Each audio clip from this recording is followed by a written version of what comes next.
Free will is what you're given in between fate and your karma. Destiny is not a given, go figure. In mysticism, free will is not an illusion, and everything is taught to develop and harness yours. Then you can evolve, and then everything will look predestined. Welcome to a very deep episode of Why Isn't Everyone Doing This? My guest today is the fascinating Sarah Elkhaldy. She is the host of a new show on Gaia called Mystery Teachings. And she believes that reality does not run on belief, it runs on natural law. Misalign with it, and you pay in karma. So mystery teaching is any concept found in esoterica, a set of teachings that would help a person specifically with the goal of their own spiritual initiation and their own spiritual evolution. Is this idea of sovereignty, that you can access the divine through your own body.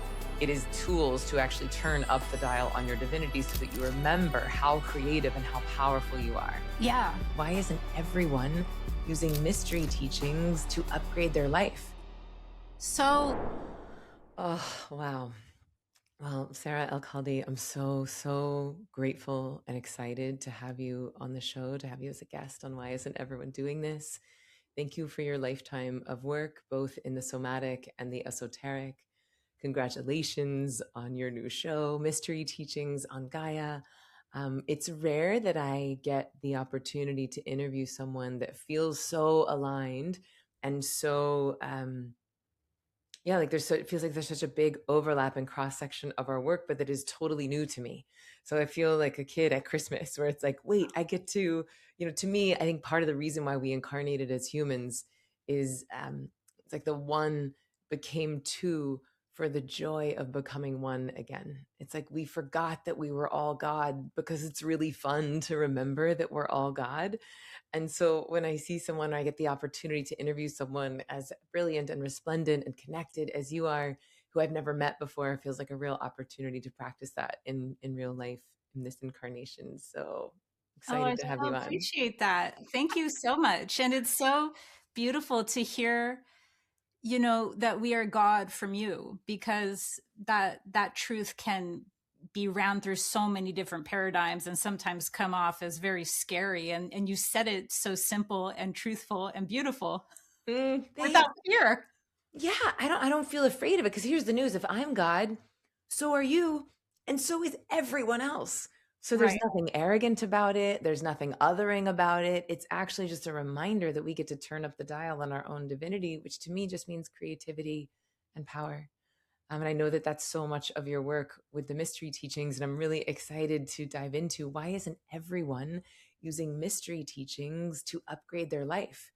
And I think that when a lot of people, we have a lot of high performers, high achievers, amazing scientists and executives in this audience, but we also have a lot of really advanced spiritual practitioners. And what I'm excited about right now in the zeitgeist is that it feels like the Venn diagram and the overlap of this high achieving, high performing, executive functioning, and the Venn diagram of this hyper spiritual, studying the esoteric, looking at the mystery teachings, looking at the ancient, that the overlap is getting bigger and bigger and bigger, which is, seems validated by this fact that you have this new show on Gaia called Mystery Teachings, which is thrilling. But can you just take us all the way back? Like, at what point, like, were you born spiritual? Did you have an initiation when you were little? Like, when did you start getting into mystery teachings? So looking back, I was always like this. I was always, but then, we need like a linear story and a starting point. And so I didn't know it's funny that I talk so much about free will, because free will came to me in a meditation a few years ago and said that it needs me to help it, to advocate for it. As opposed to what? To advocate, free will wants you to advocate it for itself. But again, as opposed to what? As opposed to this very strong mainstream scientific idea that predeterminism is everything. And isn't it beautiful that we're particles and these particle physics can be, calculated? And so predeterminism is beautiful and free will is an illusion. And In mysticism, free will is not an illusion, and everything is taught to develop and harness yours. And Mm-hmm. then you'll get more. And then, should you get more, then you can evolve, and then everything will look predestined.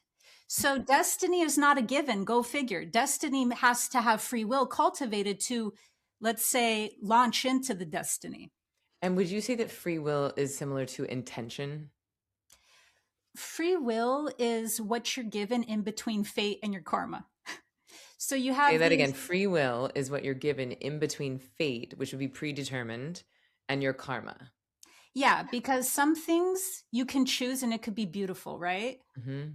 If you have enough, that's why we love the liberated beings like the bodhisattvas and what have you. They have Mm-hmm. immense amounts of agency coming into a lifetime. But then when you have karma, beings that may not be so liberated, you have less creative agency and less determining on, consciousness. So talk to me. Can you just give us like what would be your Cliff's Notes elevator pitch on how you define karma, specifically as it applies to in between lifetimes? And maybe I'll start like my simple definition is I think of karma in this lifetime as like the rumble strips on the side of the road. Meaning like when you're on your dharma and you're on your path and you're taking action on the thing that your soul incarnated to do, it's like 5-lane paved highway. You're getting high fives from nature. It all feels really smooth. When you start to veer off your dharma, you start to get that like life gets a little rough, it gets a little bumpy, and it's not a punishment. It's just a reminder and an invitation to get back onto your dharma. But that's really only in this lifetime. But what I'm hearing you say is that if you have karma from other lifetimes, it would decrease the amount of optionality that you have in this incarnation. Is that true? Beautiful. Whether you believe it or not, you said my case beautifully. I, I'm just just curious. I'm not here to advocate for one or the other, but I just like Right, to right, right. understand. Yeah. Um, Mhm. yeah. So the funny thing is that I myself believe strongly in destiny. I respect fate. I know karma exists. So when I came into this lifetime, everything felt very strongly magnetized, very narrow, not free will in a way like, oh, well, I don't know what to do. Like I was only given so much of my weirdness to work around. So I worked through my dharma, through my fate, even through my karma, all of them together. And so when I advocate for free will, it's not necessarily because I am estranged to these larger systems that are very real. There's just a respect I have innately for each aspect. Call me a creature of balance, if you will. And so I will Beautiful. advocate for what is not being advocated, put it that way. That and Hmm. I like I like going up against mainstream science. I respect mainstream science, but I love, going up against it. So that Well, was I fun. like the idea that science is also a religion, that it's just a group of people choosing to believe one thing until we discover a new thing to believe. Yeah. No, and I find them philosophers at that point, because the ones that don't treat it like a dogma that's a form of mysticism, being able to go through that pathway of science and then go, whoa, this is what we discovered. And that made us change our minds. And then so it's a beautiful philosophy as well. Mm. So you mentioned that you were weird when you were little. In what ways were you weird? Oh, every way. Like I would laugh a lot to myself through inside jokes. And to me, that wasn't weird, but to, the outside world, I guess it was very weird just watching me like crack up laughing for no reason. Or I was just always kind of like connected to, yeah, I'm sure you're familiar with this, but like I was always just connected to a larger, metaphysical awareness. Hmm. And so now I have the articulation. Now I have, words. But at the time, I didn't have those words and I didn't really have a context for what I was experiencing because, no one else was really as weird as me. And so I guess you could call it just a great imagination and a great connection with that imagination. And Mm. so, like, for instance, when a teacher or a parent, whatever have you, some type of authority or parental figure would tell me something, in my head, it's almost like I was an adult that knew that whatever they were doing or saying or whatever wasn't the case. But I was also aware that I was a kid in a situation that had to play by whatever authoritative structure. I've always felt like I was playing along in Mm. some sort of script that I had to, carry out. And so, um, yeah, I always felt older than my age. And did you get made fun of from other kids, or did your family, were they scared of your gifts or your weirdness? Well, I did get like for math class in elementary school. My my teachers would tell my parents that it was kind of like difficult. I was a social butterfly. I would do whatever and stuff. So I got put inside some sort of like special aid class where I would just read books because it was just like it was just Instead of math, you just got to read. yeah, so that I wouldn't disturb the other kids while they were learning math. Oh my gosh. I would like continuously go back to like I remember each time I would they'd be like, okay, it's math time, we're gonna go to this one place. I would just pick up the Lucille Ball book and continue where I left off. Yeah, I love Lucille Ball. Well, it seems so. This is interesting because to me, like, just to bring it back to the mystery teachings, one of my favorite quotes is like, "Why is God laughing?" Because she's in on the joke. And so the fact that you're, as a child laughing and then getting kicked out of math class and reading books by a comedian, and the deeper I go down the spiritual rabbit hole, I had the great fortune of getting to meet with someone who's like developing AI inside of one of the biggest financial institutions on the planet. And he and I, like, after this man had a fellowship at 23 years old from Oxford. It's like one of the most brilliant minds on the planet. And at the end of the conversation, we landed at that the point of human existence is to see beauty and spread beauty. And so the fact that you at a very young age were like, I get that I'm in a play. I get that I'm playing a role.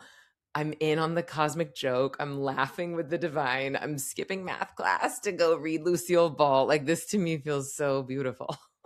Yeah. So, by middle school I wanted friends, so I had to kind Yeah. of like conform a little, like Yeah. because I was just kind of like a tomboy. I would say like people just didn't know where to put me actually. Yeah. They didn't know like I think people still don't know. But now I enjoy it. Before it Mm. was like I couldn't help it. Now I've accepted and embraced my nature, but before it was like I don't know what box to put you in, and so I don't know what's going on. And so by Mhm. middle school I did want, like friends and stuff like that. So I did try to, I would start like I would start doing my eyebrows because they're way more bushy than this. So I started like learning how to be, more feminine to just have friends. Dampening down your spirituality and your eyebrows to make friends in middle school. So talk to me. So what is a mystery teaching? So mystery teaching Mhm. is any concept or teaching found in esoterica. So it would be something that's traditionally hidden from plain sight, but not because it is the esoteric is in front of us always. It's just at what capacity do we choose to play this game? At what capacity do we choose to connect with anything? Mhm. And the esoteric level will be the level that's the deepest. And so mystery teachings are the deepest teaching within anything.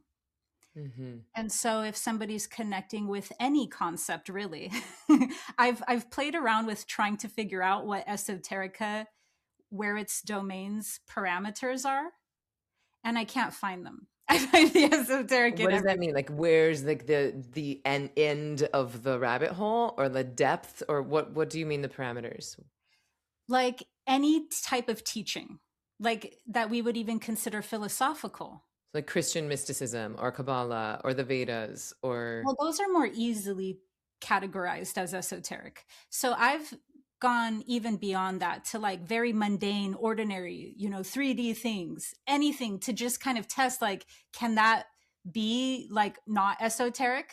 That not have an esoteric give us an level? example. What does that mean? Like drinking tea. Oh, Going see, that's so esoteric. Great. So tell us why. Like, how is drinking tea esoteric? How can I get a mystery teaching out of my afternoon cup of tea? Oh, wow. That would be like the most revered for mystics, because mystics know how hard it is to just drink tea. Okay, why is it hard? Well, the same way that Buddhists love the Zen of cats. It's like the less neurotic you are, the more you won. The less neurotic you are, the more exalted and divine you are. At least that would just be with the drinking tea. It would be like, Mhm. wow, you can just drink tea? What's going on in your mind? Meaning, and so like the unsaid that I'm hearing is that being present with the tea, feeling Correct. the heat, seeing the leaves, and not doing your taxes, writing a letter to your ex-boyfriend, thinking that you should be anywhere other than where you are, so that your full consciousness is present in your body in the now as you drink tea. Thank you for articulating my point. I just realized how abstract I was being. No, I love this is like my lane of like translating the esoteric into the mainstream audience is I think my main superpower. So Yeah. this is a true delight for me. Yeah. So I've played around with that. I've tried to see, like, I'm like, okay, where does the esoteric not touch? And it's there always, in Mhm. my personal opinion and perception. And it just depends on how much connection and intimacy we want to have with any teaching. And so back to Mhm. mystery teachings, what that is would be a set of teachings that would help a person specifically with the goal of their own spiritual initiation and their own spiritual evolution. And so as much as I love the philosophy of these things and I joke about, you know, drinking tea, I very much teach from a space, whether I verbally communicate it or not, that evolution is the goal. Why are we here? That's great that we want to not be afraid of being here.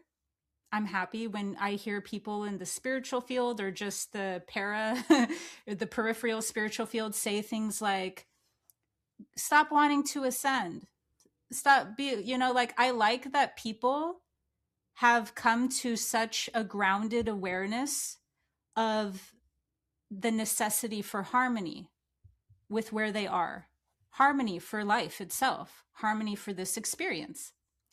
But I don't think that needs to fight evolution. I don't think that, I think we're here, or at least I will speak for the people who, for myself and for the people who are drawn to my work. We're not here to just frolic in a meadow. Frolicking in a meadow is just as important as drinking tea, but we're here specifically to evolve. And I don't even want to be abstract about evolution. We're here specifically for the next stage of humanity, and that's homo luminous beings. We're here to literally, not metaphorically, not poetically, we're here to physically evolve. Mhm. And what is a what is it? Say the word again. Homo luminous. Homo luminous. What's homo luminous mean? So, homo luminous is, I believe, a Peruvian shaman concept. At least I learned it from my shaman who was trained by the Peruvian lineage. And Homo luminous is our human species, our Homo sapiens' next stage in evolution. Mhm. And so evolution itself is so deep of a topic and even controversial in mysticism, because evolution is the goal of mystery teachings. Evolution is the goal of esoterica. So once you start going down these different, shall we say, pathways, they start getting very nuanced. And if you go down just one pathway and you're innocently exploring it for evolution, but you won't know the levels of societies that have, made a whole prophecy based off of that pathway that you're innocently going down, or this or that. And so evolution at a certain point becomes something that so needs to, like, literally have experts come in the spiritual field and go, hey, you like that concept? Yeah, that's called spiritual communism. I know we all accidentally fell in that pitfall. Here, let's go a little bit this way. Let's embody this. So spiritual concepts at a certain point, when it comes to evolution specifically, I'm talking about, lead down vastly different pathways, even if they look like they're just a small percentage off. No different than how if a captain of a ship just ever so slightly touches their wheel, they will head over time in a vastly different direction. Mm-hmm. Mm-hmm. When you get your stress hormones balanced with meditation and then you handle your minerals with upgraded formulas, you start to feel like a superhero. From upgraded magnesium and 8 hours sleep to upgraded tea and their world famous hair test, the team at Upgraded Formulas has created a full line of mineral based products proven to help you restore your balance, your energy, and your clarity. Upgrade your body and your bliss will follow. So go to upgradedformulas.com/Emily and you can use the code Emily for 20% off everything. Yeah. So what I'm hearing you say is that, you can dip your toe, you can dig a lot of 3-foot wells, no big deal, but you start to dig a really deep well, you want to be very specific and conscientious about what well you're digging, because there's layers and layers of generations, different levels of consciousness that have built architecture around that particular spiritual path. So you want to be intentional. Wow. Can I just have you come with me everywhere? You know what's coming up to me right now? Have you ever seen Obama and his anger translator? No. There's like comedy sketches where it was on Key and Peele, where like Obama would come out and Obama would be just like so charismatic and so kind, and then he would have like his anger translator would come out and be like, "Bitches, y'all need to shut the f up." Like he would translate what Obama was saying in a very polite and political way, and then his anger translator would just come in and like drop the mic. I feel like I'm like your like normie translator. Maybe not even normie. Our audience is not normies, but but this is fun. That's hilarious. Yeah, like you're like making me sound so eloquent. I'm like, hey, listen to her. She's on to something. But I still have the question. I still want to know, what is homoluminescence? Like, let's say we're 10 years, 100 years. Like, I don't know when this timeline is predicted to come in, but we have evolved. We've done it. And I don't know if it's the whole species or part of the species, but what does humanity look like if we evolve into homoluminescence? Yeah, so how that could be anchored in this lifetime is through unity consciousness. And so that's where my story for my teachings begin, with unity consciousness. Because when I hear unity consciousness, go ahead.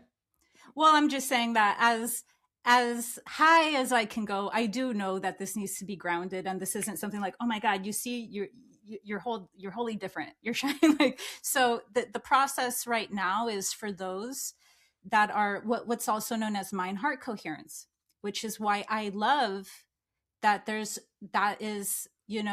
different trends, and I say that from an energetic lens.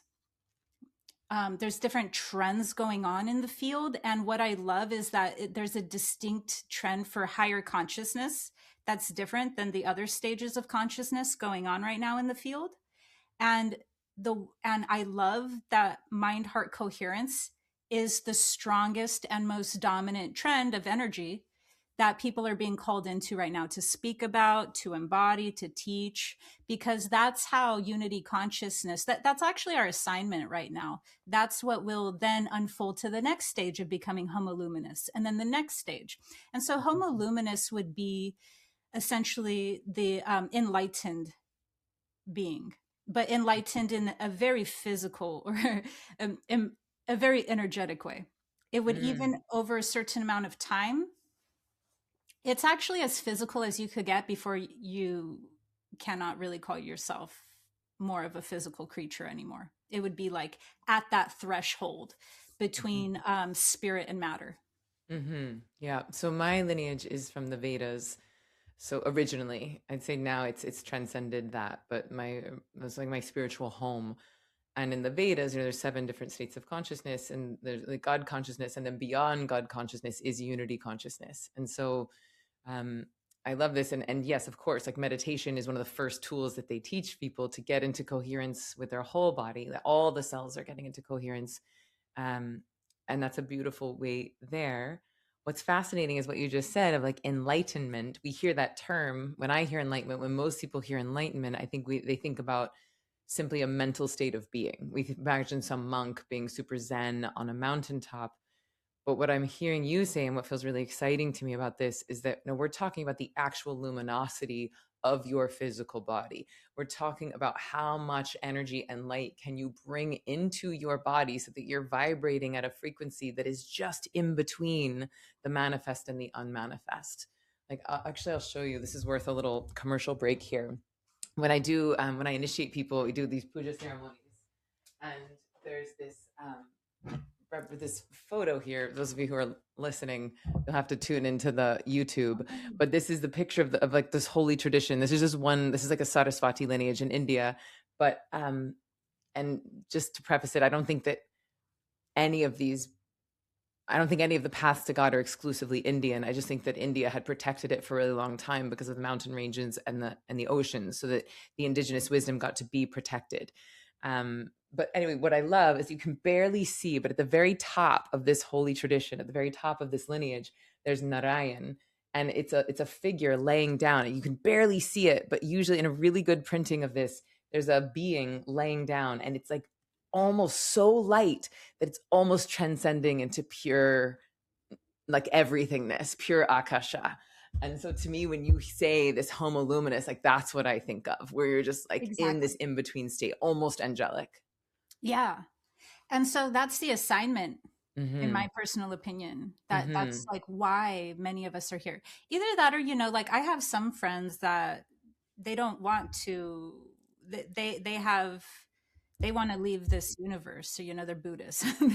they want to, and so there's that level too. And I totally, you know, I feel like meaning they want to they want to go to nirvana, like transcend the cycle of death and rebirth, versus what you're saying in the path you're interested in is like, let's get humans vibrating and filled with light in this realm. I would actually say I'm interested in both. And I dabble with the leaving this universe one in season 2 of Mystery Teachings. So season 1's definitely for like a more grounded mystery teachings.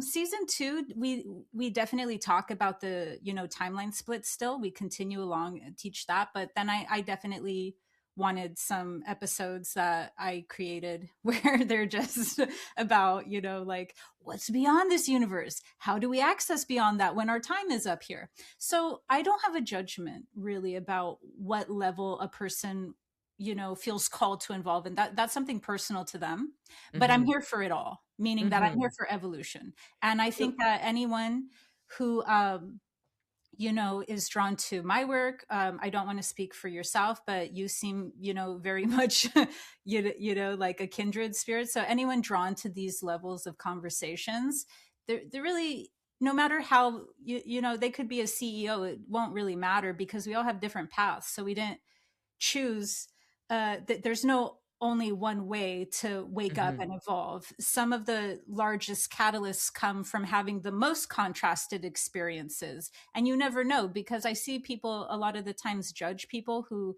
have, you know, resources or who have education or status. And I'm like, I would want them to wake up the most because they know how to take action. So there's really no judgment in anything, really. There's not a one-way path that's right or wrong. And so because of that, whoever's listening to these types of conversations, I think that we're all here for evolving.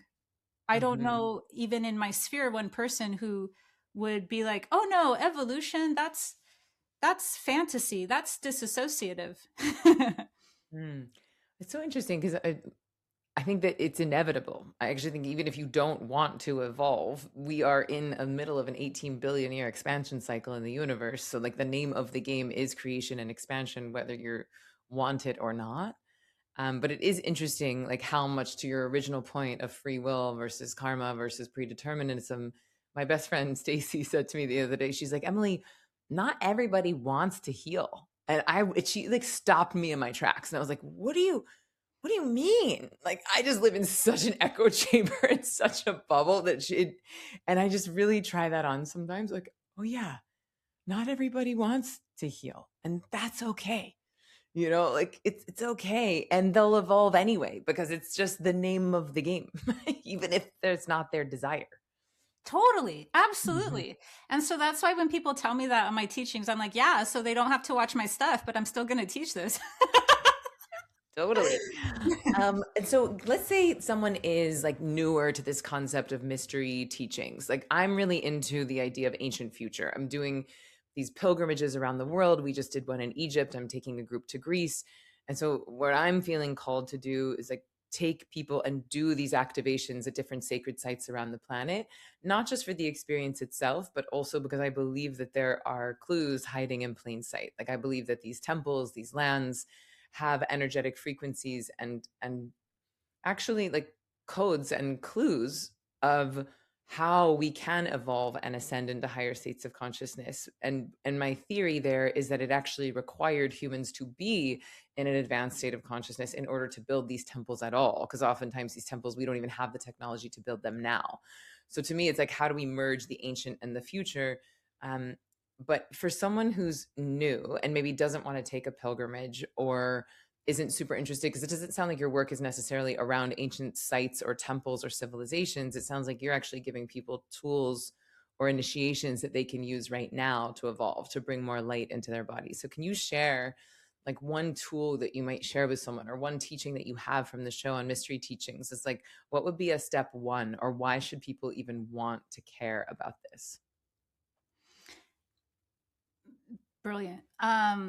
Yeah, that is so cool that you go to do these initiations at sacred sites. Mhm. So I come from the fourth way. I don't know if you're familiar with Gurdjieff's work. The fourth way was his synthesis of all of these different paths. You know, the tantric path, then the path of the philosopher, and the path of the yogi, and so you know, making a mind body spirit approach and then bringing it down from the mountaintop in his words, so that it can be Mhm. accessible in a way where it's like, okay, how do I not have to leave my family in order to, you know, evolve or things like that? Because as I'm sure you already know, that like the hardest things that we you know, use as the fire of our evolution are actually the ones in our day-to-day basis, like dealing with other people. Yeah. Quick fun side story. So, I teach meditation and manifesting. Yesterday morning, I'm like washing my face. I'm doing my affirmations. I'm like, my frequency is my currency. And I'm just really just vibing myself up. I'm like, my skin is so this, that, and the other. I go and I wake up my 7-year-old son. He rolls over and was like, today sucks. He's like, what is today? And I was like, it's Thursday. He's like, Thursdays suck. I was like, okay, giddy up. Like, I can either get on his train or I can stay on my train. But it was such a perfect example of chop wood, carry Wow. water. No, And it's like, totally. and it was just like it was such a hilarious juxtaposition. Yeah, so that's what Gurdjieff wanted to really like help guide people through. But also I will say this, because I've never got to really say this before somewhere. The fourth way, and he wouldn't have said this is my understanding of it now, is kind of like Narnia. If you know that one, Lion, the Witch, and the Wardrobe, at the very end they go, how do we get back into Narnia through that door? And then they're like, oh, no, it'll find you, but you can't ever go back the same way. And that's how fourth way work is. I Fourth have way work full body is goosebumps right now. Can you just, yeah, say that again? Like, because I feel like my body gets it, but my mind does not get it yet. the whatever way that a person found fourth way work and got into it, they won't be able to retrace that. It's not like a shop where you just go in or whatever. Like that time space that it opened up for you, it will close, and you can access Narnia again. You could access fourth way work again, but we don't know when, and it'll be through a different avenue somewhere. Maybe if a person is, you know, later on in life not even looking for it anymore, and it'll open up. And so that's how he kind of like, he already had the foresight of knowing that teachings over time are like a game of telephone. Also, people naturally, either through their own intention, corrupt things for control, or through accidental folly, human error. We accidentally confuse something. And so things don't get passed down in such a strong and potent way as the original. And so he already knew going into creating the fourth way that it was something that very hipster of him. He was like, it's going to be there, but like, it's not going to stay there. Or he just, I mean, if he's teaching evolution, maybe he just knew that it would evolve. It's almost like my lineage is the opposite. it's very like dogma, doctrine. It's like, this is the way, you do it in this exact way. And I actually made the world's first online meditation training back in 2013. And I got kicked out of my community. They were like, don't do it. Don't put this online. And I was like, do you guys understand what's about to happen? And I think the same thing's happening with AI right now. I was like, do you understand that everything as we know it is about to change? And like every system, health, economy, food, farming, housing, relating, therapy, like everything is about to change into a place that is unrecognizable. And I believe that if my teacher's teacher were alive right now, he'd be the first one doing online trainings. He'd be the first one using AI to help spread spiritual tools. So it's like, to think that things are going to stay the same is such a folly. So I really love that your teacher knew and predicted and created that into the way. Yeah, and so by the time I got my hands on the system and I started practicing a lot of the fourth way work, um, it it was very beneficial at like a deep soul level, but for your human, it sucks because your Why? human doesn't know how to be human again. It's Oh. just too critical. It can make you even neurotic. That was actually a lot of his pushback from other people like Osho, who never did anything wrong. So he was the first one who should be able to talk. For those of you who So have seen the documentary on Netflix called Wild Wild Country, you'll know what Sarah is referring to. so yeah, but he was right though. He was right about a lot of things, but he Who was was right right. about what? Osho was right. He said, I love Gurdjieff and I love the fourth way, but the results can make you absolutely neurotic where you're Was picking Osho a scat. student of Gurdjieff? Is it? No, but Okay. Osho was, as you know, like Osho knew a lot about everything. He was no surface level, knew a little about a little. He knew a lot about a lot. And Mm-hmm. so somehow he knew enough, like truly enough about Gurdjieff's work to understand not just what it is, but also the results of it, because so many things differ from what a person teaches versus results. And so Mm-hmm. because of that, I found his remarks on it to be very accurate since I had gone down that fourth way path. And And I so don't if say any of this in a bad way. Who Mhm. cares if you're neurotic in your life? We're going to be neurotic anyways. We might as well go through spiritual neuroticness to help us heal. That You is know a what I mean? hilarious POV. I mean, I might argue that your spiritual practice, one of its intentions might be to make you less neurotic, Right. but this is funny. I like And the you should only hope so. But you see the fruits every day. That's why I love the saying, by their fruits you shall know them. Because at a certain point, things make you very, aware, they activate you. And so you expand, right? But then after you expand, well, at least what I do, I teach people that expansion part. So I teach people what to do from there to help ground them. from the neuroses or from the expansion?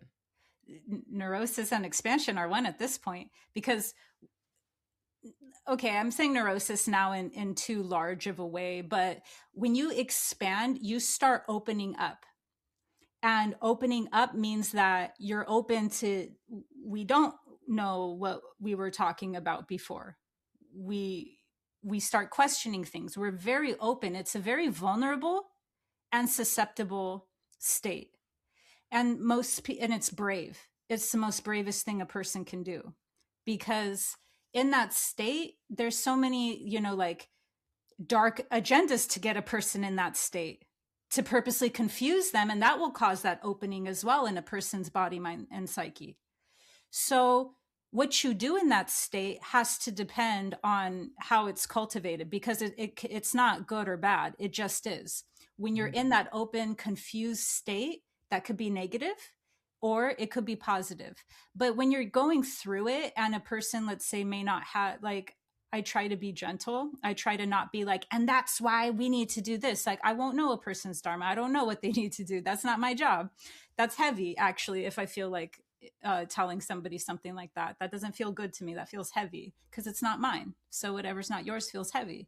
So instead, I try to gently just provide my perception with a take it or leave it approach so that nobody feels pressured into that type of thing that I might, my agenda and whatever. But that expansive space is what I guide people into, Mm-hmm. but also through. And so because of that, it can be neurotic, but it's a higher level. It's a higher level. And I will say it's not always neurotic, but it could be very confusing, and it could be like, wait, but then this means that. And and there's different levels of that expansion as well, because we're like complex plants, and we're onions, we unfold. And so because of that, it's not always all at once either, and things. So I help a person through the spiritual awakening process of all of that could be looked at as quite spiritually neurotic. Mm. But that's because I went through great amounts of that myself through my own journey and through my own path. And so I really do feel like it's coming from a profound level of clarity and peace that I have gained through my own journey. Mm. Yeah, it's like we always find the teachers and the students that resonate with us. So if you've been through that, like dissolving and then put it back together, I can imagine that students would resonate with that. I want someone to have experienced that and been through the other side. So I'm curious, you talk about how intention and mental clarity can reprogram perception. So I'm curious if you could share like some practical daily ways that people could start shifting their mindset. Yeah. Okay, so our mindset is based off of all of these confirming experiences, right? We know this now in science and psychology, things that were confirmed, and then they get recorded. And so how we can shift them in a way, it depends on the person. If a person needs more tangibility, if a person needs more evidence-based things, or they're stronger based in the factual analytical, then the simple way for them to shift would be by looking at something that they have confirmed within themselves, but that they want to change, and then having a disconfirming experience of that. So that's why we hear a lot. There's some like meditative teachers sometimes that talk about questioning things, and that's their way of having disconfirming. But I would go one step further. If you physically do something, if you do an action, that will rewrite it faster than questioning things. So please question things. I am ever the mind lover. So I'm all about, the mental body. But if a person wants to make a quick shift and they feel like they're more evidence or analytically based, they might want to just prove to themselves, have a disconfirming experience of whatever they've identified as something that they want to shift, and doing that through something physical, because that will rewrite it quicker. And so how that could be is like this. Actually, give me an example so that I could. Can you give me a prompt? Like what? Let's say I'm your student, I'm your patient, client, whatever. And yeah, can you walk me through like what would be a question or? So I think people, well, for me, when I worked with clients, they really wanted to step into their power more. So we worked on trauma, or we worked on stepping into their power. We worked on everything, but I'm thinking, like the largest pulls of why somebody would contact me. They see me and they perceive that I'm in my power, so they wanted to step into their next level of their power. And so for that, the physical body to shift whatever their perception is of them not being in their power, the mind will just go on and go on and go on and go on. So at a certain point, you can't shift only through the mind. The mind will be actually one thing that I have from my experience as a healer, working with clients so much, is the feminine shadow. The feminine shadow, even if it's in a man, the feminine shadow is a perpetual precipice. Almost, Madame Butterfly. Oh yeah, you did Broadway. I did, yeah. Yeah. Okay. So that's the picture I'm getting. So I'm just gonna go with the picture. A woman on the peak of the cliff where it's just about to fall off, and she's there. And will she jump or not? And jumping represents transformation, transfiguration. The feminine shadow is constantly being on that precipice and never And jumping. not jumping. Yes. It is the biggest thing. And then it goes in cycles. The feminine shadow goes in cycles where it's there and then I'm about to jump. And then the cycle will repeat without actually jumping. It'll go, okay, you guys, I'm doing it.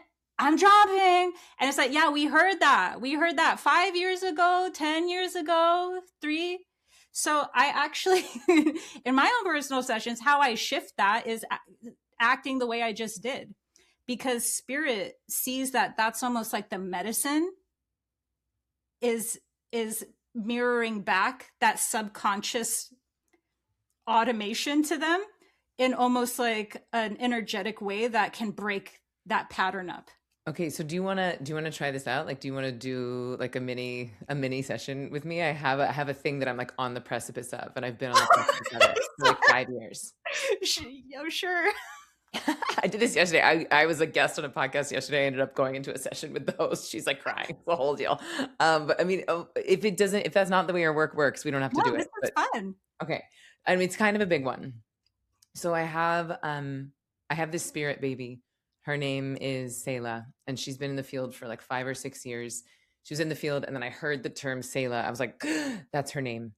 And I was like, girl, I trust you. You tell me when, you tell me who. And she led me to this amazing man, my last partner. We were in a relationship for 4 years. We ended the relationship. So I basically grieved her. I grieved this daughter as I grieved that relationship. And I was like, well, that's it. I'm 46. I'm single. Like maybe she's not coming in human form. Maybe she's meant to be something else. And then a few months ago, I started preparing for this Egypt pilgrimage. I started reading Anna, Grandmother of Jesus, which is the book about how Anna, Jesus's grandmother, prepared her womb, then went through 7 layers of initiation to prepare her womb to receive Mother Mary. And then the initiations that Mother Mary went through to receive Yeshua, which, for those, into Christian mysticism, like this was not like a virgin birth is my perception. It was more of like a star conception, that it was this other energy or other consciousness coming into the womb. So as I start reading this book, Selah drops like right back in. And I was like, oh, hi. Oh, interesting. So this is how you want to come in. And so I'm not professing to like be preparing my womb for the next savior of the planet, but it did seem like there was a level of initiation that I needed to go through to bring in this consciousness. And I'm very much in the question mark. But when I tune into her and when I listen, there's a level of serendipity and synchronicity and alignment and flow and magic that on the 5D, it feels like it's already done. She's already here. It's no questions asked. When I go into the 3D, it's like, I am a single lady with a 7-year-old son, CEO of a company, and I'm 46 years old. Like, why on earth would I get pregnant right now? Like, that sounds like a fucking nightmare. To like raise a baby by myself with a 7, like it just sounds hard in the 3D reality. And yet when I listen to her, there's so much magic and evolution and ease and flow that has happened. So that feels like, and I've been like on this thing on the precipice of like, am I going to do it? Am I going to just trust her and get pregnant and see what happens? Or am I going to like get a boyfriend and date for 2 years and go, like. So this is at the heart of the feminine mysteries. The feminine mysteries, all, the oracle arts. One of the largest oracle arts was autogenesis and, immaculate conception. I cannot even believe we're having this conversation because my biggest fear this lifetime is just having a baby. because I know I have many lifetimes in this, and I'm like, shit, Sarah, you better not just immaculately conceive. My sexuality is aimed towards making sure that there's no baby this life, everything. So then I'm like, what the, no, like, so, and then you're like saying this, and I'm like, oh my God, she tapped into my biggest hidden fear this life, that I'm just going to immaculately conceive. And everyone's going to be like, but I thought you were. So this is hilarious. But yeah. Also to be clear, I don't know if this is an immaculate conception or just like a magical one, or is it like, my assumption, at least in these books, like both Anna and Mother Mary did have like semen involved. Like there was a man, there was semen, and they were very intentionally calling in other energies. So yeah. Okay. And I Um, also know that there's a show on Gaia all about this. As a woman, what's her name? Marguerite. Marguerite, who has a PhD in Immaculate Conception, has studied Mother Mary for like decades. So yeah.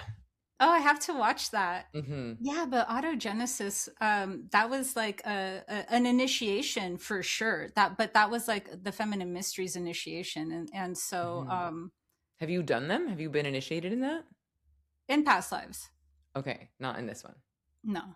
This Okay. life is a mixed bag. This is Hmm. like I even had to make a video called "Where Do I Get My Information From?" I named it that because that's exactly, for some reason, the way that people phrase it. They never, like, 80% of the time when I'm being asked where I get my information from, it's exactly that way. It's only 20% changed. And I was like, that's It's weird how it exactly what always, way? where do I get my information from? Like, said that like that. Like the words are structured exactly that way when I'm asked. When people I don't ask me, understand. Can you, okay, because you said, yeah, I don't when understand. people ask me where do I get my information from, they say it exactly that way. They say, where do you get your information from? Okay. And for me, I'm used to hearing things said in different ways. So at first I was like, is this some sort of bot attack? Because the wording, but it's not. It's not. But what does But that have to do with autogenesis? I don't understand how we got from the right. Oh initiation no, into that question. yeah, don't worry. I circle back. So Great. where do I get my information from became literally the name verbatim of my video explaining where I get my information from. And in it, I'm like, look, I came from Gurdjieff. I have very strong background in Gnosticism. I'm now, if I had to be labeled anything, like Hermetic can hold me, but it's not fully claimed. I'm a freelance, agent in the esoteric field. Neo Gnosticism can hold me. I have affinities, but that I've been down so much that by the time you're listening to one of my videos, you aren't getting a pure lineage. So if you want fourth way, go learn from a fourth way teacher. If you want Gnosis, go learn from a lineage. Because when you're watching one of my videos, you're getting the progression of those. So because of that, there's so much things that when I learn something, I'm already learning information about it that is not being said or read or taught. So I can't really go, well, they say that and that and that. I can't keep in a structure to save my life. So because of that, I come from so much gnosis, really. Now I know the words for it. And so I come from so much gnosis that when I hear something about, oh, that, I'm like, yeah, that was like the high level high priestesses. That's initiations that took them a lot for those feminine mysteries, just like all the oracle arts. But that one was definitely autogenesis. And I'm getting there were layers of it. So, if semen was needed for some of them, fine. But I don't, I have nothing to go off of. But I feel like some high priestesses were at a level where they didn't even need the semen. And that Mhm. almost like the semen was like gonna mess the recipe up. Well, that's what Marguerite teaches, that it is full Immaculate Conception and it's almost like a star conception. Oh, okay. But in this book, it's a channeled text, Anna, grandmother of Jesus. And in this text or channeled depiction, there is semen involved, but it was very much a ceremony. And so, yeah, I'm just in the listening phase right now. So it's been a fascinating journey. Well, I mean, honestly, you feel, when I got asked to do this, I looked you up, I was like, "Oh, whoa, this is a high priestess," like, Mm. yes, please. Um so you feel like someone who, if your higher self was like, "Hey, let's let's show the world what the feminine mysteries can do," that would be good enough for you and you wouldn't need any other reason alone, like like, Yeah. oh, So I yeah. think to me, like the precipice piece when you talked about the feminine shadow, I can just feel my human fear, and also having gone through a 3D human birth and raising an actual human, Like it's a, it's chop wood, carry water. You're doing all your priestessing. And then he's like, today sucks. Life sucks. Like you're the worst mom in the world because you didn't make me pancakes. That's like all real, and so I don't know if this one would be, I mean, certainly this one would be different. I am in a different state of consciousness. It's a different soul. It would be different. And it does feel like both realities are true. So anyway, fascinating things to explore. Yeah. And And so, talk about a mystery teaching, right? Like these are some of the dude, that is mystery teachings. right to the core. That is mystery teachings. Yeah. So your precipice is more warranted, by the way, because this is, if you were to, also, I do want to say before I forget, you're drawn to that. You clearly are. You're reading this thing about it and stuff like that. Like I'm fear that happening. So people have a dharma, right? Like people have these different things. Like it might be a reason why you're so called to that and stuff, because not everyone's called. I would say that not many people are called at all to that. No, like my rising sign is Cancer, which is the mother. I have a deep connection with Isis. Like I'd say Isis is my biggest teacher, and she's the divine mother, right? She's Totally. the mother, and so it makes sense that this is in my field. And Deborah Silverman, I had her on the podcast. She's an amazing astrologer. She looked at my chart and she was like, "Oh, you're here to be a mother." She's like, "All of this stuff, podcast and Ziva," and she's like, "No, you're here to be a mother. Like that is your dharmic imperative." And I was like, "What are you talking about? Like, I'm a great mom, but I wouldn't say it's like why I'm here." She's like, "Your chart says you're here to be a mother." Yeah. Like if anyone else told me like, Mac, I'd be like, I would try to talk them off of that Madame Butterfly. I would be like, let's focus on, childhood trauma. But with you, I'm getting you're special. No, literally with you, I'm getting like, oh girl, go read that book. Go meditate on it. Yeah. And then what's not to get, and then we can transition back to you, but I went to my Westchester allopathic Western medicine OB and general practitioner the other day. And I was like, "Hey, I'm sort of considering having another child," which again, normally like you're considered geriatric at 39. I'm 46. Normally they're like, "I'm also single." And they're just like, "Yeah, get pregnant. Why not? Your womb looks great. Your hormones look great. Why would you not do it? Girl, do it." Like that is not a thing that Western medicine doctors say to a 46-year-old woman. Like it's wild. That is like the opposite of what I've heard people say. They say that's so they make you so scared. You're like, right. 39 years old, and they're like, it's game over. And yeah. So anyway, okay, back to you. Well, I do want to say that once my sister had my niece, her child, all of a sudden when I held her at the hospital, I started crying, and I like knew that I knew her. I knew that I was supposed to like protect her from, like chemicals like Tide or things, like no, really, because I was like, no, they spray things in the house, they do things, so like in my head I went straight into protector mode, like I was like, no, I'm gonna make sure that your clothes get that organic, things like that, because that's where my head goes. I'm like, oh my God, this world is so chemically, and when you're not, you could almost sound like a snob, and so I just looked for like a snob for a very long time. But there's no point calling me a snob because there was nothing snob about wanting, the dishwashing soap to not be neon green and or wrapped in plastic on your exactly. dishes. Yeah, so I totally, when my sister got pregnant, that activated my maternal energy, and then at that time she started watching that Baby Yoda show. Oh yeah.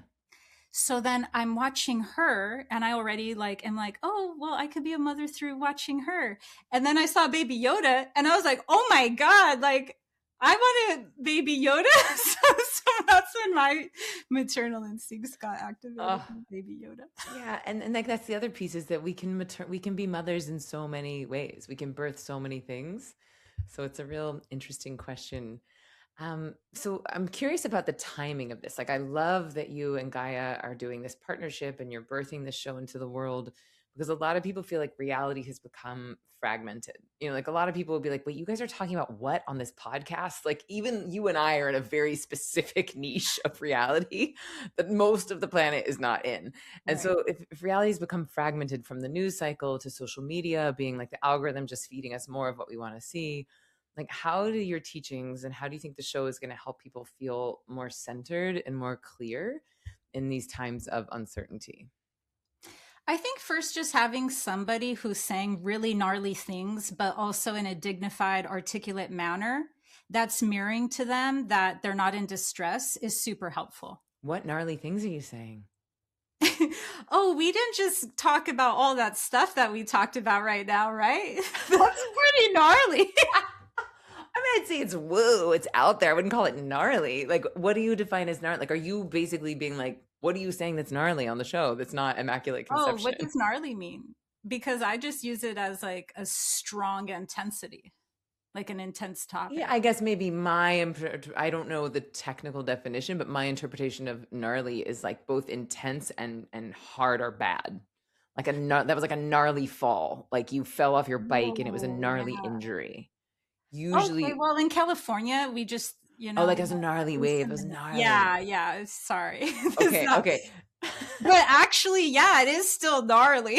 We talk about, because no, it would be your version of gnarly because we go there. That's what really surprised me, impressed me when Gaia had offered me, the season one. They had really been excited about specific topics that I had taught already, and I was surprised Like at what? the topics that they chose. For instance, like talking about how in episode 2, weaponized reality, break the spell. I'm talking about how revelation of the method is done through its passive form. Revelation of the method is done through a more active or yang form and more of passive form. And so in episode 2, I go into specifically how our subconsciouses are programmed through the media, through trauma based mind control. And so I think that these things, when I had learned them, and I learned how there's a facade to deny free will while doing all these weird things to access ours through revelation of the method, by making things look like everything's inevitable, all these different things to condition the mind out of its sovereignty, out of its power, so that we're taken out of the neocortex, is literally our higher reasoning, and we're put inside our child mind or the reptilian survivalism, and then keeping us there and making us feel, like a trauma bond, making us feel very grateful towards when we're released out of it a little bit, but making sure that we're in this state and that this is the versions of us. Why? Because we're predictable.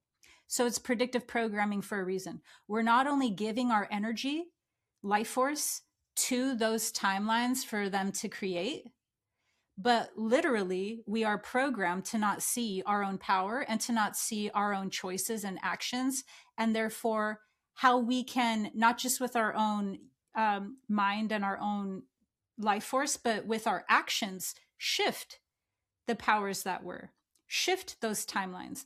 That's even why in my latest video for 2026 predictions, last year I got telepathy, and I didn't know the telepathy tapes were out. So I was like, Sarah, that's a really bold claim to say. And you're going to have to be held accountable for that because people fact check you each year at the end of your predictions. And I went, am I supposed to lie about what I'm getting? Like, it's telepathy. Okay. Like, I'm sorry, that's crazy. So maybe that message should, if it came to me, it's because my audience is ready for that crazy, but it's not crazy. It's gnarly. No, it's not crazy at all. So what you're saying is music to my ears, and now I get why you call yourself a Gnostic or a neo-Gnostic. And just to like again, like I'll anger translate this. What I'm hearing is like the Gnostic Gospels were the Gospels that were removed from the King James Bible. They were literally buried underground in Egypt. Mary Magdalene's Gospels being part of them. Thomas, even like Plato's, what was it? The Republic was buried, and a lot the theme. And I am not a Gnostic scholar, but my limited understanding is that the theme here is this idea of sovereignty, that you can access the divine through your own body. It is tools to actually turn up the dial on your divinity so that you remember how creative and how powerful you are. And this is why so much of my recent work with Ziva magic and teaching people embodied manifesting and pleasure and using orgasm as a means by which to access other realities and to shift timelines has been so important, because it feels like the antidote to exactly this, to this mind control, to this violent removing of this creativity and power and this access to our own divinity through our bodies. So it's something I care a lot about. And I'm really glad to know that you are like giving people access to their own sovereignty and like freeing people and letting them see the way that we've been programmed. And so thank you for that work. Well, thank And you. then the next thing you said, so you went into Gnosticism, the sovereignty. What was the last thing you just said? Oh yeah, so the predictions. This Oh year's yeah, the predictions. telepathy. Oh yeah, so that was last year. So when I went into Okay. this year's predictions, I went into them, but what I did was go, hold on, we're always being told predictions, right? And we're always held by whoever we hear the predictions from and resonate the most with. But we never are inside our own predictions. So in this last one, I talked about how, well, actually, it's you guys that now cause 2026, because what you guys are going to do, the viewer, is all take whatever healing practice you have to your next level. And that's going to create the new earth. Predictions are not going to create the new earth. They're great. They're fun. I love doing them. They're a part of my job. They're not going to create the new earth. What's going to be created is when people start brick by brick taking their actions into creative solutions. I don't know one person who has gone through a spiritual awakening that doesn't want to serve. It just depends on like, is that service refined yet? Because as I've learned through my own journey, I'll only speak for myself.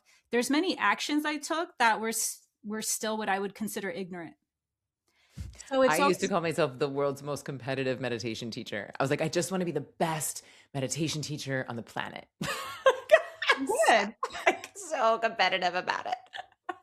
Actually, I love women ww are powerful. So when a woman tells me that, I will not be offended. I'll be like, oh But I damn. just think it's funny that it's like meditation, which is about dissolving the ego. And it was just like, I was in on the Yeah, joke where yeah, I'm yeah, yeah, like, yeah, yeah. I'm teaching a tool where I'm helping you to transcend your ego, but I want to be the best at it. See, my ego didn't even see your ego because Correct. I was like, yeah, what's wrong with that? Correct. I Now said in the I'm pod, happy to report that I think now that I have a bigger goal, which is like helping people to reclaim and remember their sexuality as sacred and use this life force energy to create new timelines. Like this is such a big mountain that I now see that it's going to take all of us. So I don't need to be like the best or the first. I'm just like, let's all play together. yeah. Yeah, and that's like healthy, wanting to strive for your level of mastery and refine that versus wanting to play El Jefe and make others look horrible while climbing. And so that's what, like, I'm not going to save the world on my own. I just know that I want children to stop being harmed.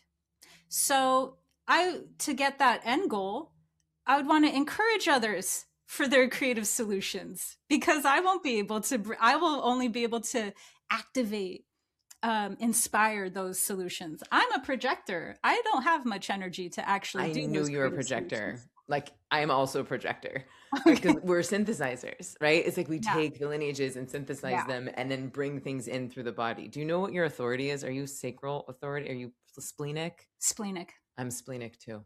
Oh, okay. Yeah. Okay. Yep. So it's all making sense. Because when you say you just get things in your body, I'm the same. Like I learn all these different lineages and then they just go, there's like a gnosis in my body. Yeah. Mm-hmm.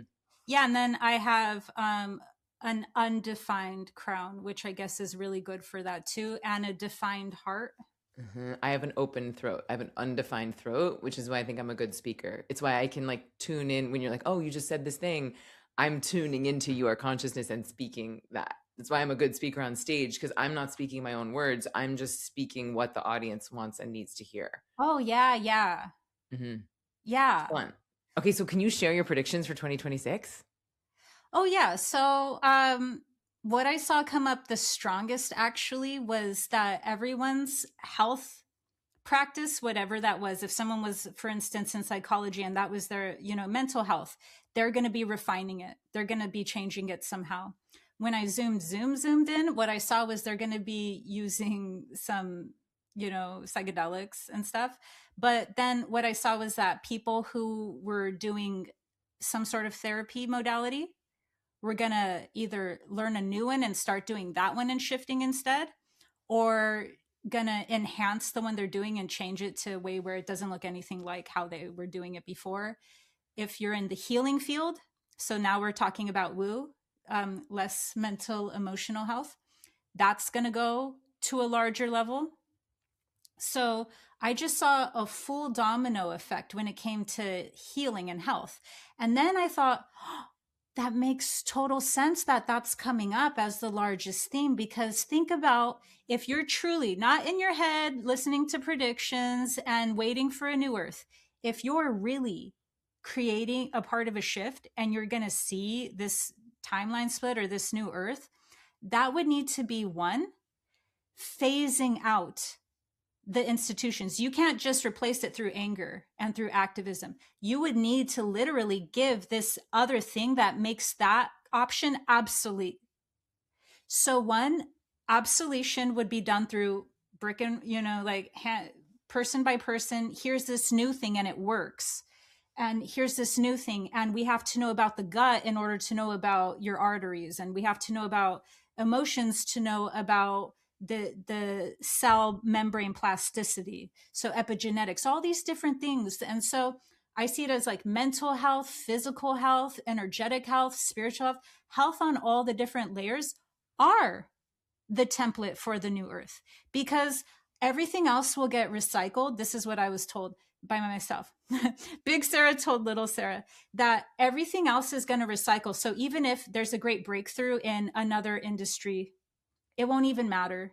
We're not healthy enough to sustain that vibration. We're not healthy enough to even activate the full-fledged embodiment of that reality. So health is literally the scaffold.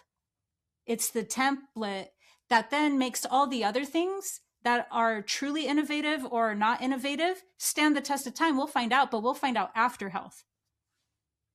Fascinating. So it's like we have to heal and buttress our bodies and nervous systems in order to bring in the new codes, to bring in that light of that sapioluminescence. Is that what you called it? Oh yeah, homo luminous. Yeah. Homo luminous. We got to be healthy and our nervous system has to be healed in order to hold those frequencies of whatever the new modality is. That's fascinating. Yes, because then whatever it is, it's almost like nothing worked before because we didn't have health. We have psychopathy being dressed up as psychopathy. Yeah, so we have this scaffold based off of a lack of health. So that's why any modality, any environmental institution where we go, oh, let's try capitalism, or no, that's evil. Let's try this and that. Well, actually, it's just because the roots of it are based in psychopathy, and then we take on by secondary force that psychopathy to smaller degrees. So if we heal that pathology, then whatever springs up actually will work because it's rooted in unity consciousness and health. Fascinating. I really love that. It feels very liberating. It's like very simple. I just like heal the body, get into like remember that there's only one thing and we're all it. And then from there, any of the modalities, any of the paths will help to birth the new reality. One final thing on the telepathy, and then we'll start to wrap it up.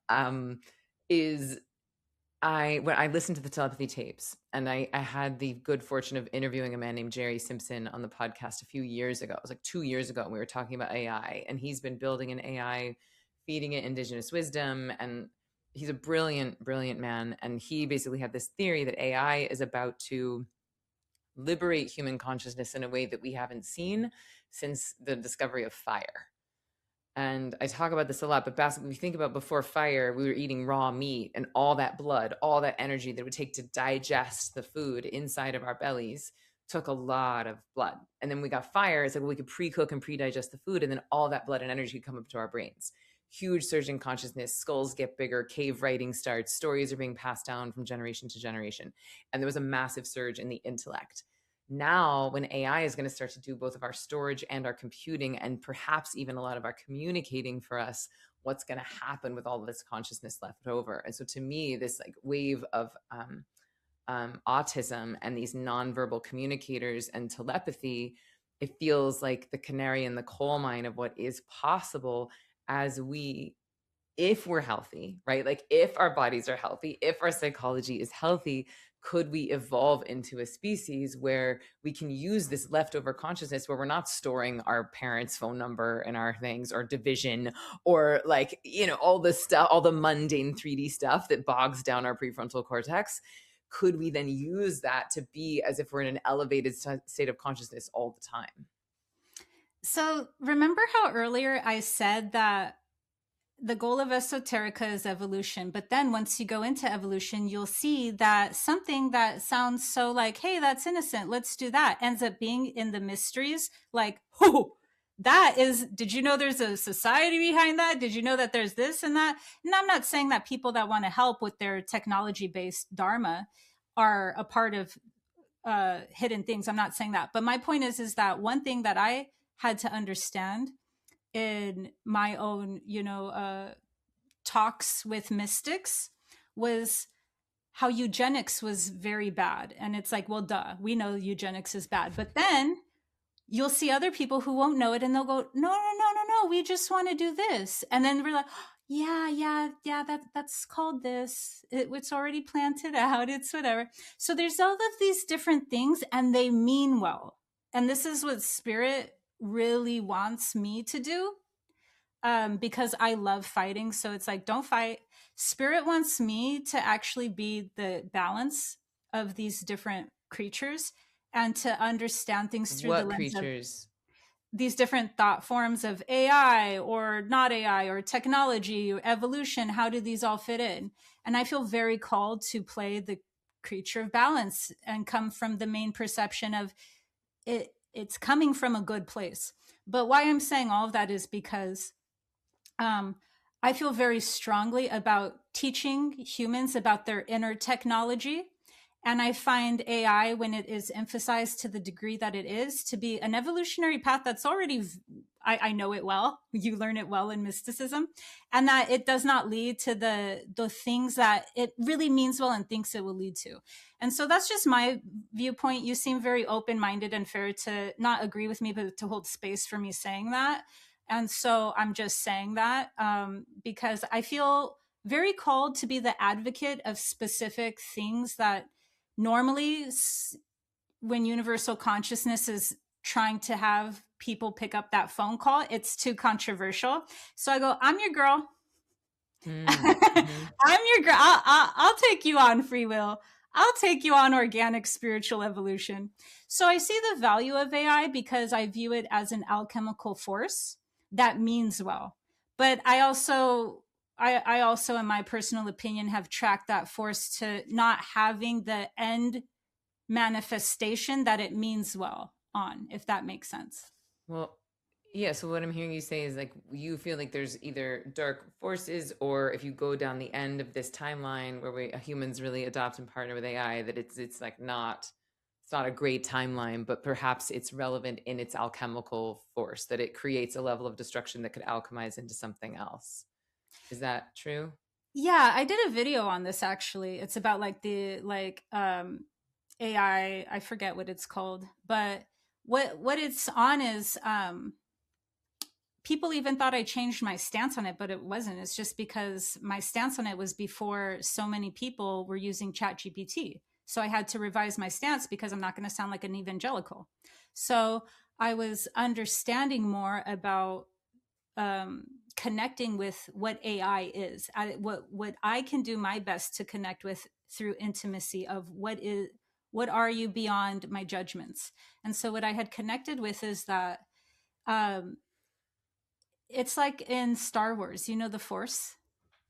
You could Jedis, you could use that force for good, you could use that force for bad, but the force will dissolve itself of its need, just like any good teacher. I'll never be sad. I'll only be sad if a student of mine, and I don't mean that in a literal way because I don't teach, but somebody who's learned my stuff considers me a teacher of theirs. I'll only be sad if after they outgrow me, as if they're mean about it. Because I've never been mean when I've outgrown a teacher. I've just been like, oh, yeah, I don't agree with them there. Oh, well, they helped me through this, whatever, so long. But beyond that, I'm fine with people outgrowing me. So a good teacher of anything, a good technology, a good whatever, they should want to outgrow you. They shouldn't want to be the next way that this is how everything is done through. And so what I'm called to do is not fight AI, but to teach, hey, this is the inner technology, this is the spiritual organic evolution. And that exists as well. This exists. This is an option. This is a pathway as well. And it's not to bash AI, it's to show other alternatives so that some people might, calcify through the atrophy of it, That's with any tool though. Yeah, with any tool. And like, it's like, I don't think there's any, I think we're past the point of like arguing for it or against it. You know what I mean? Like, it's here and it's going and faster than we can even conceptualize. But it would be evangelical it would be absolutely not based in reality and evangelical to try to deny the reality of its presence here. And I think what I'm hearing you say is like you're advocating for the human intelligence and for the organic intelligence, which I am too, with increasing urgency. Because to me, AI is an amplifier, right? It's going to amplify whatever is. And so if we're in this fear-based doomsday, my identity is based exclusively on what I do, what I think, and what I earn. And AI is going to make most of that irrelevant for most of the species. It's like, well, we better find something else to identify with and quickly, and like create these organic human technologies to deepen them so that AI can amplify that. Like, that's the game that I'm interested in playing, of how do we partner with AI to actually disseminate the organic and consciousness tools so that we can use it as a way to accelerate and amplify the evolution towards heaven on earth, towards the new earth, which admittedly is like a challenging and it's a challenging project, but I'm a quintuple Aries. I completely agree with you. I feel like there's a recipe when it comes to these things, and where I play my part is like I'm the cayenne. So if there's like this large, like, let's say I and that could just be the new God. So I'm being called to be like, go hard, make a hard left or a hard right, whatever you want to do. Like, because like my team uses ChatGPT. I don't use anything except when I ask Google a question and it says AI mode, which I find very helpful. The AI mode gives me summaries that I might not even have to click on the article itself. So I use AI for that. And then whatever graphics and stuff for my business or whatever. But my team uses ChatGPT for the content creations, some like graphics to amplify my face in some of the thumbnails you'll see, or just visuals. But beyond that, what I have been called to do out of my own drama that I create in like, where do you fit into this, is I get just a strong like, hey, let's show how much spiritual organic technology that could be in, because that's an ingredient, just like how all of them, so that whatever is going really hard gets like, it gets more integrated, it gets more pulled back. Does that make sense? Or could you translate what I'm saying for me? I like that we have our shtick now. What I'm hearing you say is that in a world where most people are relying very heavily on AI, you're getting guidance to not use it personally, except for a little bit of what your team is using, as a counterbalancing force, and so that people can see what's possible through the organic transmission. Bro, you... Whoa, you are next level at this like open throw projector thing. I feel like we should pitch Gaia a new show. I'm like her translator. That is so funny. Yeah, because I have a lot of people who watch my stuff, I found out, in Silicon Valley. So I'm like, wow, hold on. If people are far away listening to certain things, then this isn't just about me. So anything that I'm doing is like, it's strategic. It's for Mm-hmm. some sort of thing that I think I'm doing my best to interpret as the greater good. So if I'm being Beautiful. called to be like, well, it's not that bad, it's like, yeah, but you're talking to those people over there who can do blah, blah, blah. So then I go, oh, so for the sake of the transmission, not for Sarah, for the sake of the transmission, go hard left. Mm-hmm. Mm-hmm. So, Mm-hmm. yeah. Okay, so I'm sure people are either like a full yes or fully like confounded at this point, but we're gonna trust that people are where they are. But let's say people want to like learn more and take the steps of the initiation and check out the mystery teachings. Like I know that you've partnered with Gaia. How do people find it? Like how do people dive deeper into your world? Yeah, so you could go on Gaia's website to find it, or you could go on my website, thealchemist.community. I have the series there on the front page that Mm-hmm. you could find it through. Or you could go on my Instagram Mm-hmm. at the alchemist dot, or no, at the dot alchemist. And I Okay. have the links there. So yeah, but I'm really excited for that series because they've brought to life really my artistic vision. I'm an artist at heart, and so they've really maintained the integrity of my art, my aesthetic, but then they enhanced it times two. So Mm, I'm just, it's a labor of love all the way through. mm.